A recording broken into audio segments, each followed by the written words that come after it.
புதுச்சேரி சுண்ணாம்பாறு படகு குழாமில் அறிமுகப்படுத்தப்பட்டுள்ள பனானா படகு பயண காட்சிதான் இது. புதுச்சேரி அரசின் சார்பில் நோனாங்குப்பம் சுண்ணாம்பாற்றில் உள்ள படகு குழாமில் இருந்து பாரடைஸ் தீவுக்கு படகு பயணம் மேற்கொள்ளப்படுகிறது.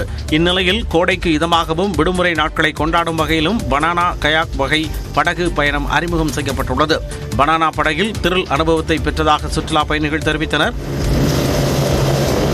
இந்த மாதிரி போகும்போது தான் நீங்க ஃபுல்லா வெட்டாகி உங்களுக்கு சன்ரைஸ்லாம் கொஞ்சம் பட்டு இந்த நடுவுல டிராப் பண்ணி விழுகுறாங்க பாத்தீங்களா, அதான் செம்ம அட்வென்ச்சர். இதுக்காக தான் டெடிகேட்டடா நாங்க பாண்டிக்கே வந்தோம். ஸோ பாண்டியில நல்லா இருக்குன்னு சொல்லிட்டு ரிவ்யூஸ் பார்த்துட்டு இதுக்காகவே இங்க வந்தோம். ஸோ நல்ல எக்ஸ்பீரியன்ஸா இருந்துச்சு. இது காலை 5:30 மணி முதலே சுற்றுலா படகுகள் இயக்கப்பட்டு வரும் நிலையில் பனானா கயாக் வகை படகுகள் சுற்றுலா பயணிகளை வெகுவாக கவர்ந்துள்ளன.